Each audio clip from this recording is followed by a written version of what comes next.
Você tinha uma rede de contatos, amigos, vivia em sociedade, tinha seus afetos, e de repente isso é tirado de você. Essa é a sua primeira grande perda. E aí você decide confiar numa coisa talvez mais fixa, talvez mais permanente, o dinheiro. Mas isso também é tirado de você, essa é a sua segunda perda. O que te resta?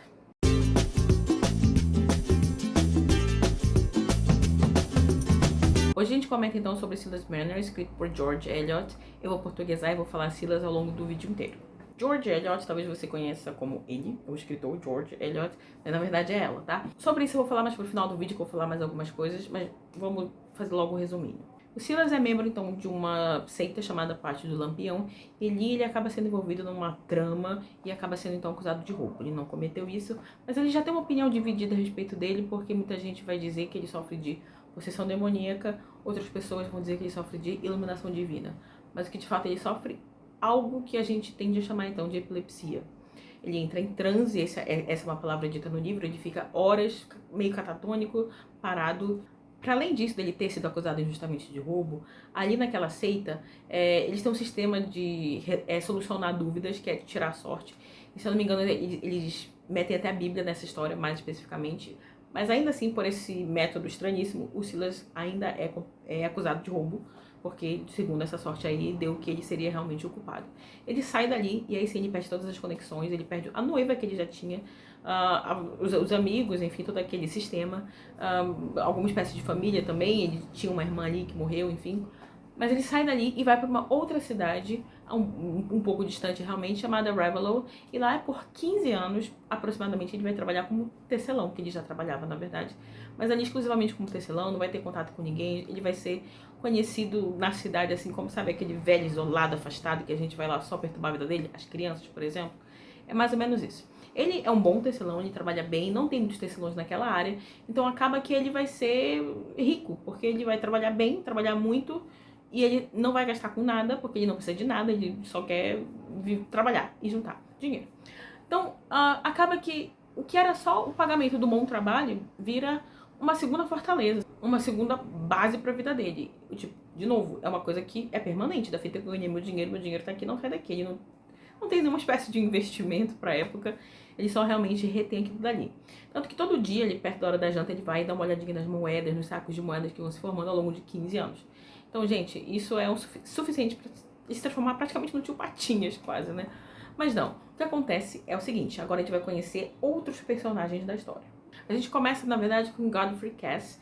Ele meio que deu uma roubadinha no pai para poder pagar dinheiro pro irmão mais novo que estava chantageando ele, porque ele meio que casou escondido, tem uma filha, mas assim, é bem escondida, em outra cidade, tá?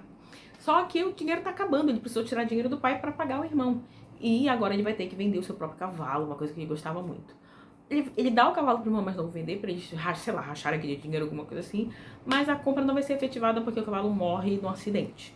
Nisso, o irmão mais novo do Godfrey, e tá voltando ali, meu Deus do céu, a gente precisa de dinheiro, até pra eu depenar meu irmão, ele precisa ter dinheiro também. E aí ele lembra desse Silas, desse cara isolado, aquele velho ranzinza. Velho não, vai, ele deve ter uns 40 anos, mas por época, né? Velho ranzinza da cidade sovina. Eu vou lá, vou convencer o velho a me fazer um empréstimo, e obviamente não vou pagar, mas ele só precisa ser convencido a me emprestar. Bom, quando ele chega lá num casebre, digamos assim, do Silas, o que ele vai ver é que o Silas não tá lá. E rapidamente, então, ele muda os planos, ele fala assim, bom, ele deve ter o dinheiro por aqui em algum lugar. Ele acha esse dinheiro escondido lá, também não tava assim, megamente escondido. Ele acha e sai dali. Quando o Silas chega, ele não percebe nada de diferente, vai jantar e tudo e tal. Na hora de admirar as moedinhas, ele percebe que tá sem nada. E ele se desespera. Mas assim, não tem sinal de nada, não tem pegadas, se eu não me engano tava nevando muito nesse dia, então assim, não tem pegadas, não tem nada. Fica uma coisa misteriosa, fica uma coisa divina, uma ação divina. E nisso, então, ele também fica um pouco na dúvida se é divino, se é humano, e lembra que alguém da cidade ameaçou, que não sei o que, não sei o que. Vai lá no bar, ameaça o cara de volta. Mas assim, claramente não foi ele, dá pra perceber. As pessoas ali do bar o defendem também, tentam resolver a situação. Assim, é um caso perdido, tá? Ninguém sabe quem roubou, ninguém sabe pra onde essa pessoa pode ter ido, se é que foi uma pessoa, se não foi um espírito. E nisso está se aproximando, assim passam alguns meses, está se aproximando o Natal, Ano Novo, aquela época de renovação, de esperança festiva. E as pessoas começam a dizer, Silas, vai à igreja, sabe? Aqui de Raveloe. Começa assim, uns ritos, assim, sabe? Quem sabe a sua maré vira, é na noite do Natal, do Ano Novo, deixa as janelas da casa aberta, né? Quem sabe alguma coisa boa aconteça, ventos bons tragam alguma coisa. E ele não vai à igreja, não faz nada que as pessoas dizem, mas essa parte de deixar a casa aberta, sabe? De falar assim, bom, se aparentemente alguma coisa misteriosa aconteceu para levar o meu tesouro, talvez alguma coisa misteriosa aconteça para trazer o meu ouro de volta. E nisso, ele vai se aproximando depois de mais uma crise que a gente considera epilepsia. Ele vai ver que tem uma coisa dourada perto da lareira. Bingo, meu ouro de volta. E ele vai se aproximando. Conforme ele se aproxima, ele vai vendo então que são cabelos dourados, fios dourados, que tem um bebê ali. Um bebê não, uma criança de 2 anos aproximadamente. E que, opa, peraí. De novo, sem razão de ser. Então, de novo, pode ser que seja uma ação divina. Essa criança acorda, então, que ela estava dormindo ali perto da lareira, e começa a chamar por mamãe. Então ele percebe que opa, talvez tenha alguém aqui por perto, deixa eu sair pra procurar. E ele vai achar então uma mulher morta na neve, e que, né, tem tudo pra ser a mãe desta criança. E ele vai então pra festa na casa do Godfrey, não na casa do Godfrey, na casa do pai do Godfrey. E vai dizer, meu Deus, gente, vocês precisam me ajudar, vocês são os figuras da cidade que estão aqui. Tem uma mulher morta na neve, essa criança apareceu na minha casa, e o Godfrey vê a criança e diz, meu Deus do céu, o homem tá com minha filha. O que eu vou fazer agora? Por que a mulher do Godfrey estava na neve? Ela já tinha uma vida muito problemática antes do Godfrey aparecer na vida dela. E por algum estratagema do irmão mais novo, eles se casaram. O livro não explica por que eles se casaram, como foi, mas eles se casaram, mas eles não se amam, nunca se amaram, sabe? Sei lá, tiveram uma filha por quê, não sei. Mas então fica o casamento insustentável e a mulher fica excluída numa outra cidade. Isso ela quer se vingar, porque ela fica assim, você precisa me apresentar, nós somos a sua família, você precisa estabelecer essa conexão lá na sua cidade. E o Godfrey sempre escondendo eles. Até que no ano novo ela decide se vingar, ela decide chegar lá no meio da festança e dizer, Godfrey, eu sou sua mulher, você que é minha filha. Mas no meio do caminho ela precisa fazer uma escolha. Entre a filha, que ela está carregando, que ela vai chegar lá e apresentar, e o ópio. E ali você sabe que ela tá nevando muito, ela tá com frio, tem pouca roupa, ela tá com uma criança, ela não sabe o que vai ser da vida dela. Ela ainda tenta escolher a filha, mas acaba escolhendo o ópio. Então por isso que ela cai ali jogada, vai dormindo, a neve leva. Ele pode dizer, epa, essa filha é minha, e provavelmente então a mulher que tá na neve é a minha mulher. Mas se ele faz isso, ele perde a chance de casar com quem realmente ele quer casar, que mora ali naquela cidade, que ama ele, e ele ama ela, enfim, tudo e tal. Então ele faz com um pouquinho de dor no coração, é verdade, mas ele meio que deixa o Silas com quer dizer, na verdade ele deixa a criança com o Silas. Até tenta levar ela pra sei lá, tipo, pra uma casa de apoio da cidade, mas Silas fala, olha, ela apareceu na minha casa na noite do Ano Novo, aparentemente de forma milagrosa, talvez, vai ficar comigo, ninguém tira essa criança de mim. E de fato, como ele não vai assumir a paternidade, a criança vai ficar com o Silas. A partir daí, então, que a gente vai ver uma espécie do dia a dia, né, dessa criança com o Silas. O Silas realmente vai educar, o Silas não sabe de nada, vai contar com a vizinha, com o filho dela, que vai brincar com a criança, que ele vai chamar de Epi, em homenagem um pouco à irmã que ele perdeu. E nisso, aos poucos, ele vai ele vai reavendo, na verdade, a primeira conexão que ele tinha perdido, que era um pouco com as pessoas, com essa proximidade. Então, ele quer muito cuidar da filha dele, tipo, fazer tudo que ele puder, mas ele entende que não dá pra fazer exatamente tudo do zero. Então, a vizinha vai ajudando ele aos poucos. Outra coisa, a Epi precisa ir pra escola, então é mais uma forma de se conectar com aquela cidade de forma mais profunda. A vizinha vai aconselhando com que a Epi precise ir à igreja, precise participar das coisas mais religiosas da cidade. Mais uma conexão que, na verdade, o Silas vai estabelecer entre a Epi e a igreja. Não é ele a igreja ainda, é a Epi e a igreja. Então essas coisas vão se resolvendo, algumas conexões vão sendo devolvidas. A gente vai percebendo que, por mais sorte do que juízo, a Epi vai se transformando numa boa criança. Porque, por exemplo, o Silas não conseguia corrigir no sentido de educar a Epi de uma forma assim, olha, não é pra fazer isso, você precisa estar sempre perto do seu pai, vamos obedecer o seu pai. Então a Epi vai testando os limites e o Silas não consegue estabelecer certos limites. Então por isso que eu digo que é por mais sorte do que juízo que a Epi se transforma numa garota dócil, ou doce, melhor doce, né? Uma garota doce, numa filha carinhosa, que respeita, que cuida do pai, que entende que ela tem um papel na sociedade, na igreja, então ela vai na igreja, gosta de ir na igreja, adora a madrinha dela, que é aquela vizinha que ajudou a cuidar dela. Então, a gente vai percebendo que tá tudo bonitinho ali. Ao contrário da vida do Godfrey, que casou com a mulher que ele queria, então, e eles se amam, sabe? Não tem nada em relação a isso. Só que eles não tiveram filhos. O Godfrey, na verdade, até tenta fazer com que eles adotem a Epi ao longo dos anos, mas a mulher dele tem uma coisa sei lá, uma linha de pensamento que é: se Deus não nos deu, é porque era assim que tinha que ser. Se a gente atropelar esse projeto de Deus, né, essa linha de destino de Deus, a gente vai trazer maldição para nossa vida. Então ele tentou umas 2, 3 vezes, mas todas as vezes ela rechaçava isso. Eles se amavam muito de novo, ela fazia tudo o que ele queria, ele fazia tudo o que ela queria, mas acaba que nesse ponto ela não vai arredar pé. Até que um dia uma coisa muda tudo na cabeça do Godfrey. Um poço seca ali perto e lá no fundo tá o irmão dele com as sacolas de ouro que ele roubou do Silas. E nisso o Godfrey percebe o seguinte: cara, eu preciso contar a minha história em vida enquanto eu tenho controle sobre ela. Porque as mentiras vão surgir independente se você tá morto ou vivo. E se você estiver morto, só vai ficar o que as pessoas querem que você fique. Quer dizer, o que as pessoas querem que fique. Enquanto você tá vivo, se você fala a verdade, você pode... tipo, não é maquiar a verdade, porque você tá falando a verdade. Mas você pode esclarecer as coisas, você pode tirar esse peso da sua cabeça, a sua história não vai ser manchada pós-morte, digamos assim. Então, baseado nisso, ele vai e conta toda a verdade pra mulher dele.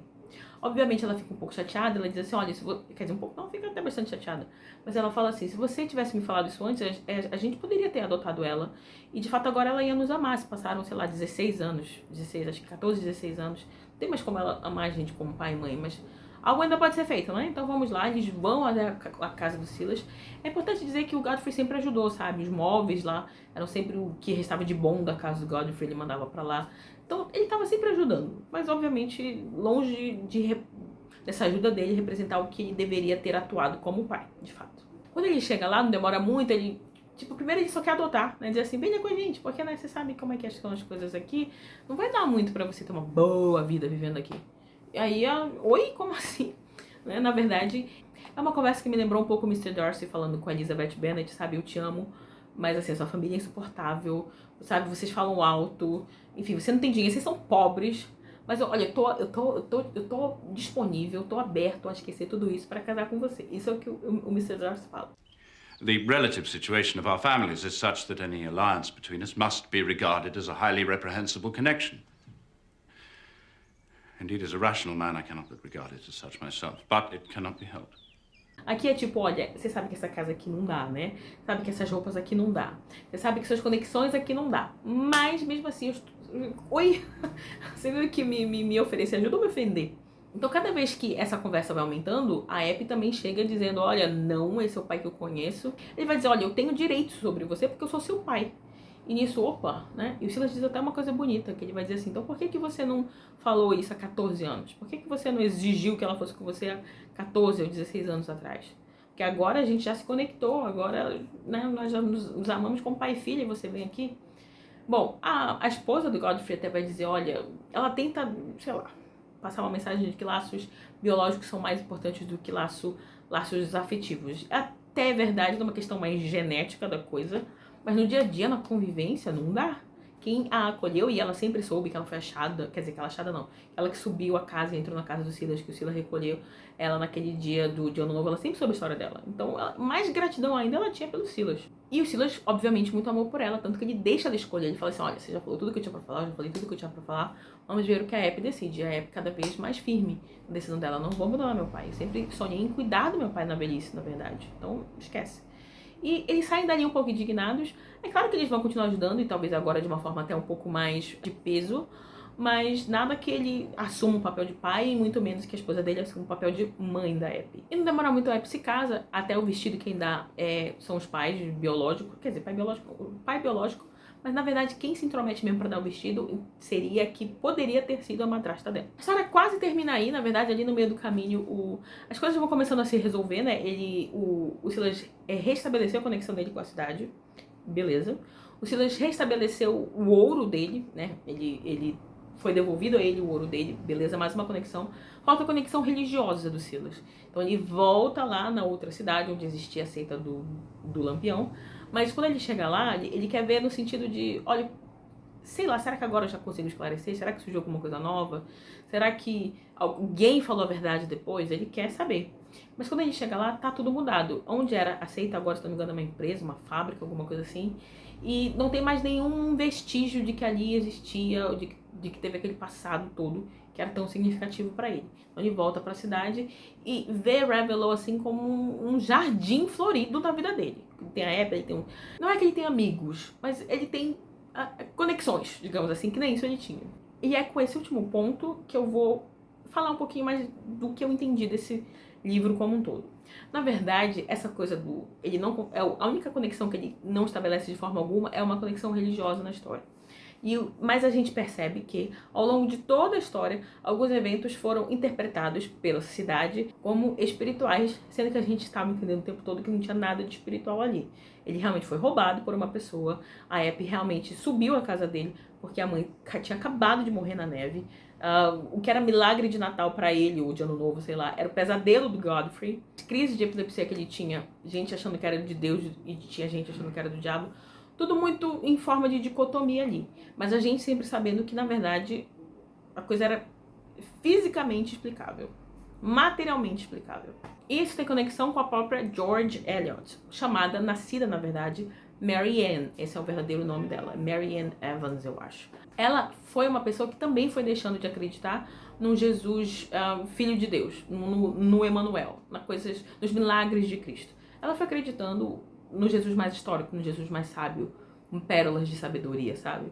No Jesus que veio entregar uma nova filosofia, uma nova forma de pensar, mas que não exatamente veio resolver milagrosamente a fome, dar salvação, falar de uma vida eterna, de uma vida melhor pós-morte.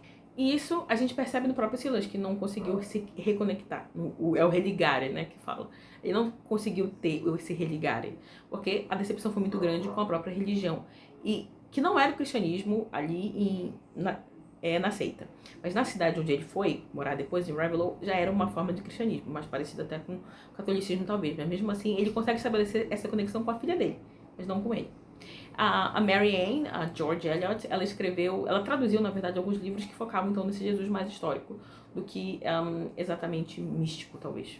E outra coisa que é visível no trabalho dela, então, é que a moral não está atrelada à religião na obra dela. Ela meio que faz essa defesa.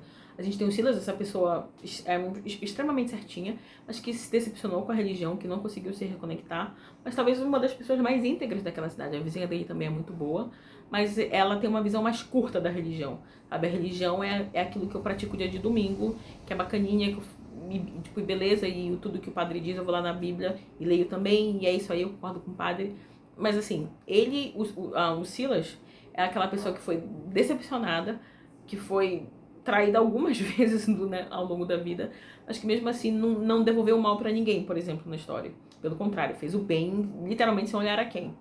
Mas agora, eu acho que eu posso falar de uma coisa que me incomodou um pouco, porque por que a Mary Ann, então, resolveu ter um pseudônimo chamado George Eliot? Bom, em primeiro lugar, George Eliot ela tinha uma relação com o homem casado. Eu digo relação com o homem casado porque o homem casado, o relacionamento dele era, até onde eu entendi, aberto. Então não era exatamente um caso ou uma traição. Era um acordo, né? Então ele se chamava George alguma coisa, então ela se chama no pseudônimo George Eliot. Mas ela não queria que as pessoas pegassem uma obra assinada Mary Ann e já viesse com aquele viés de mais uma história simples, moralista, com enredo bem fraco, sabe, sensível demais. Então ela assume o nome masculino para que as pessoas... O nome não tem nada demais, assim, Silas Marner. Ok. O que isso tem de sensível? O que isso tem de feminino, talvez, né? Acontece que... Mas, cara, tipo, isso é uma coisa minha. No segundo capítulo, você já entendeu que é uma mulher escrevendo. Ponto. Você já leu Mulherzinha? Se você não leu, por favor, leia. Eu gosto desse livro. Acho muito legal. Mas, assim, é muito parecido, assim, as escolhas, sabe? O estilo narrativo é meio parecido até. A única diferença é que aqui tem um negocinho chamado ópio, sabe? Que dá joga um baixo astral ali na história, naquele momento. Mas depois as coisas se equiparam muito, na minha humilde opinião. Então, eu fiquei assim... Você precisou de um pseudônimo porque você queria evitar os estereótipos. Mas a sua escrita, querendo ou não, ela meio que foi cumprindo todos esses estereótipos. E não é uma crítica, é uma marca da época. Naquela época, da era vitoriana, as mulheres escreviam mais assim. Não é demérito, mas é uma marca da época. Sabe? Hoje em dia as mulheres escrevem de outro jeito. Ou também não, é uma escolha. Mas quando você diz assim, não, eu vou pegar o nome de um homem, porque a minha escrita não vai soar muito feminina, porque essa é a impressão que eu tive, sabe? É uma escrita, é um enredo simples, é muito simples. E tanto que eu até me decepcionei um pouco, porque eu já tinha ouvido falar de George Eliot na faculdade, e eu sempre achei que o dia que eu pegasse o livro dela pra ler, eu ia ser impactada com aquela leitura. Aquela leitura ia, sabe, rasgar a minha alma, porque seria revolucionária, assim. E não, eu fiquei, oxe, gente, mas peraí, tem alguma coisa aqui.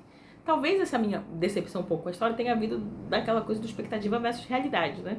Eu faço isso às vezes, de pegar um livro e ler no escurão, assim, não ler nem sinopse direito. Eu mal li a sinopse dessa história, mas ainda assim eu achei que seria um pouco melhor trabalhada, sei lá. Eu fui rever minhas anotações e acabei esquecendo de citar, então, aqui só um trecho que exemplifica bastante essa questão do, gente, pelo amor de Deus, tá? Essa coisa mais espiritual, do nível espiritual, gente, dá pra fazer de uma forma mais material, ok? Então ela vai falar assim: nos velhos tempos, havia anjos que pegavam os homens pelas mãos e os levavam para longe da cidade da destruição. Nós não vemos mais anjos de asas brancas, mas os homens ainda são afastados da destruição que os ameaça. Alguém lhes dá a mão e os leva, devagar, para uma terra tranquila e ensolarada, até que eles não olham mais para trás. E esse alguém pode ser uma criança. Então, antigamente era anjo, gente, essa história já passou, tá? Será que tinha um Deus que fazia milagre? É coisa do Antigo Testamento, basicamente isso. Hoje em dia a gente tem que, olha, ir mais pro visual mesmo. Então, eu fico por aqui nessa resenha. Eu não faço muita questão de nada dela por enquanto, tá, gente? Eu saí um pouco decepcionada dessa leitura, mas eu sei que é mais por culpa minha, tá? Mas ainda assim, por agora, eu vou dar então uma pausinha com ela. Quem sabe mais pra frente. Mas mais pra frente também haverá mais uma resenha aqui no canal. E vejo você até lá então. Até mais.